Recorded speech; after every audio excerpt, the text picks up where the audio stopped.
una cifra de crecimiento para el segundo trimestre de este año de 3,1% en comparación con el segundo trimestre del 2024, o sea, en 12 meses. Al mismo tiempo revisó al alza la estimación de crecimiento del primer trimestre desde 2,3% a 2,5%. Es decir, tomando la diferencia del 3,1 con lo que se había estimado en base a los IMASEC, 0,2 puntos porcentuales. Otros 0,2 puntos porcentuales en el primer trimestre de corrección al alza. Estamos hablando de casi medio punto mayor a lo que hasta el momento se suponía que estaba creciendo nuestra economía este año. Con estas cifras, el crecimiento de la economía para el año móvil terminado en junio del 2025, es decir, desde julio, tomando julio del 2024 hasta junio del 2025, comparado con julio del 2023 a junio del 2024, creció 2,9%. Y creo que habría que decir que si no fuera por los factores estacionales y el año bisiesto, probablemente estaríamos en 3 o levemente por encima de 3%. Esto, por lo tanto, son cifras muy valiosas respecto de la evolución de la actividad económica este año. Son cifras muy alentadoras que muestran que se ha ido consolidando un ritmo de crecimiento superior al que al que muchos habían estimado, superior al que tuvimos en la década previa al estallido social y la pandemia.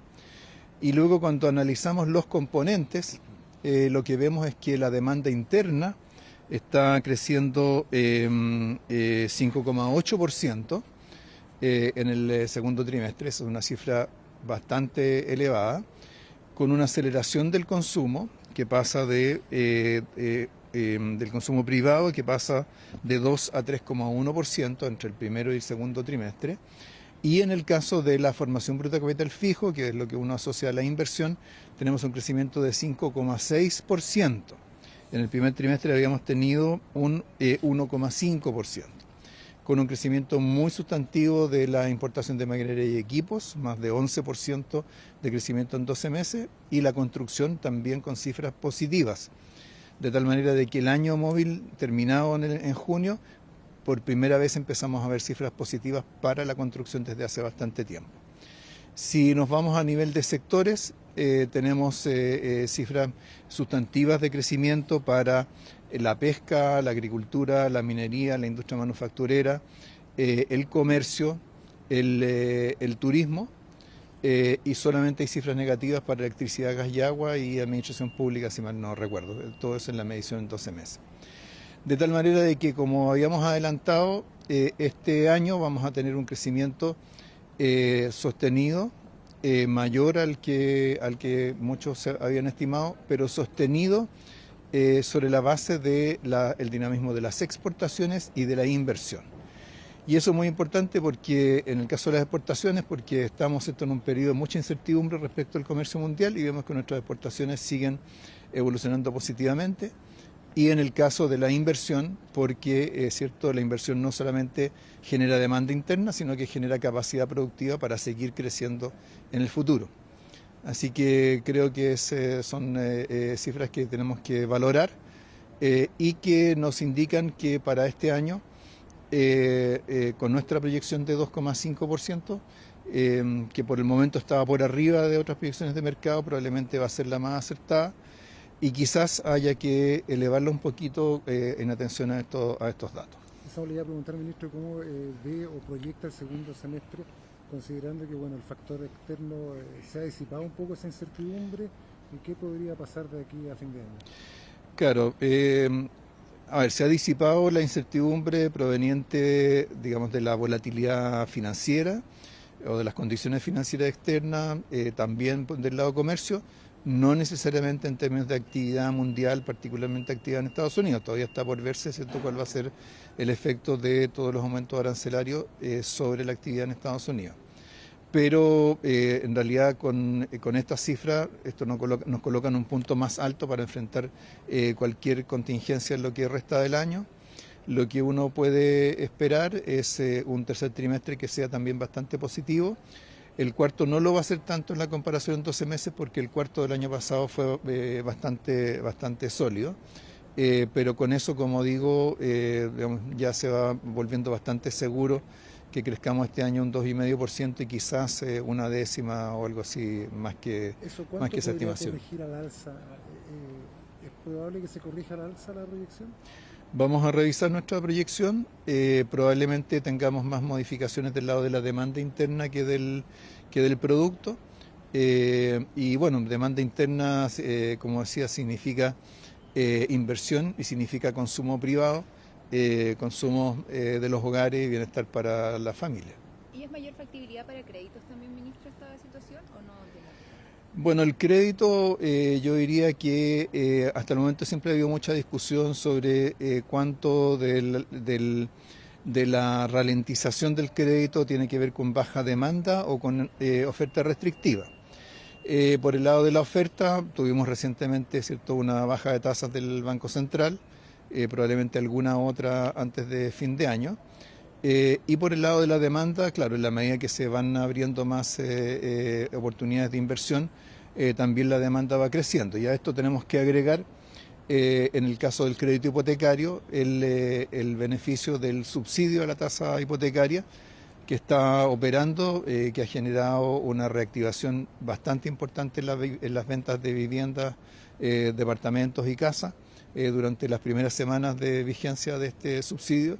Así que estamos mirando con bastante optimismo el efecto dinamizador que tenga esta medida sobre la actividad de la construcción después de haber reactivado el crédito hipotecario, que es es a lo que apunta más directamente.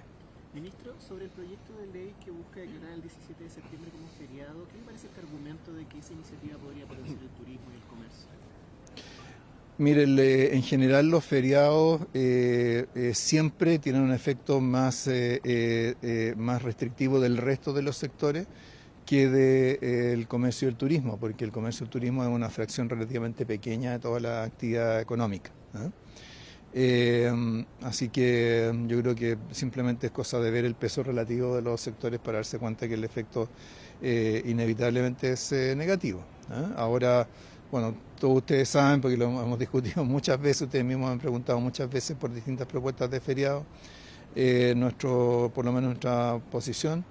Y en este caso en particular, además, tenemos que tener en cuenta de que, a diferencia de otra oportunidad en que se argumentó en favor de un feriado porque el 18 o el 19 caía fin de semana, esta vez no es el caso. Ministro, ¿están avanzando? Se lo pregunto porque usted actuó de vocero en su momento. Los sumarios por las licencias médicas, se cumplió con el plazo de inicio de estos procesos, pero ¿cuándo van a terminar? Hace poco se conoció la primera sanción de un funcionario de la Biblioteca del Congreso Nacional. Ellos comenzaron después y terminaron antes el sumario. ¿Qué pasa con los del gobierno? Sí, bueno, hay sumarios que ya han concluido, ¿eh? Y hay sumarios que han concluido con sanciones. Lo que ocurre es que los plazos para realizar los sumarios dependen mucho de si los fiscales usan las facultades para extender los plazos o no, las apelaciones que hagan los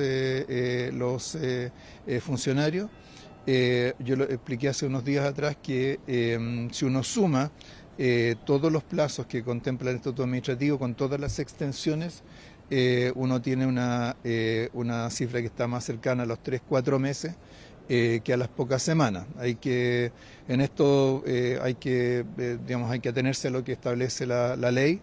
Tienen que cumplirse los requisitos de derechos de los funcionarios, pero hay que ser claro respecto de seguir adelante con los sumarios, aplicar todas las sanciones cuando corresponden. Nosotros, de hecho, como Ministerio de Hacienda, distribuimos una circular la semana pasada, si mal no recuerdo, sobre la responsabilidad de los jefes de servicio para concluir esos sumarios y aplicar las sanciones cuando corresponda. Pero usted, cuando hablaba de sanciones, se refiere a este último informe de Contraloría que habló de estos 25.000 funcionarios. ¿De ese grupo me habla de sanciones? Sí, los 25.000 funcionarios eran los que habían viajado durante su periodo de licencia.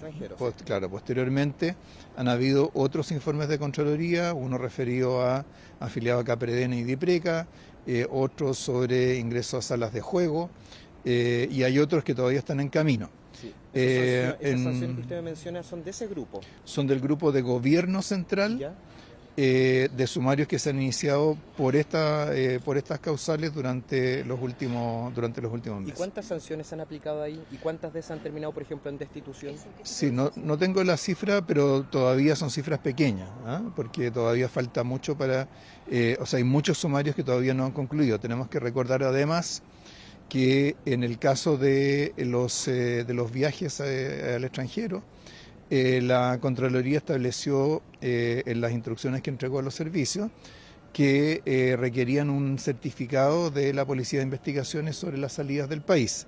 Así que la Policía de Investigación ha estado emitiendo también esos informes, pero eso le ha implicado ha requerido más tiempo de lo que quizás se habría podido estimar Ministro, originalmente. ¿y no cree que marca un precedente que este funcionario del Congreso, de la Biblioteca del Congreso Nacional, se le haya disminuido con el 50% de su sueldo solo por 3 meses? ¿Cree que es muy poco la sanción o no? O ¿Ustedes van a sea, medir con otro parámetro, sí. otro criterio? No conozco los antecedentes de ese caso en particular, pero el Estatuto Administrativo contempla sanciones que van desde la destitución hasta la amonestación verbal. Y eso depende, en este caso en particular, dependerá de las circunstancias en las cuales se usó o se viajó durante la vigencia de una licencia. O las características o digamos el desempeño anterior de ese funcionario, en fin, todo eso está en manos de los fiscales y de los jefes de servicio. Nosotros no podemos hacer otra cosa que reiterar y recordar las normas del Estatuto Administrativo y exigir la celeridad que requiere este tipo de situaciones. ¿Se ha aplicado ya la destitución, ministro, en alguno de estos casos que usted plantea donde ya hay sanciones? Ha habido casos de destituciones. Sí. ¿Cuántas destituciones han habido? Ya me lo acaba de preguntar y le dije que no tengo la cifra, pero que en cualquier caso a esta altura todavía son cifras Pero pequeñas, algún dado el plazo. número de sumarios que han concluido. Ministro, ¿algún plazo que se den de acuerdo a lo que indica el Estatuto Administrativo? ¿Va a darse usted como ministerio un plazo a cierre de esto? Que cada ministerio del gobierno central entregue un reporte final de cómo van los casos, las investigaciones internas, de Claro. los fiscales internos de cada ministerio, para dar un cierre a esto, porque la ciudadanía espera alguna respuesta del gobierno central. Claro, nosotros todos los meses estamos haciendo un catastro de todos los sumarios que se están realizando. Esto lo informan los jefes de servicio, porque son ellos los que responden, excepto por la gestión de sus instituciones. Los fiscales que instruyen los sumarios son autónomos en esa tarea, entonces hay que ser bastante cuidadoso en focalizarse en la autoridad administrativa, que es la que responde por la gestión. Gracias. Gracias.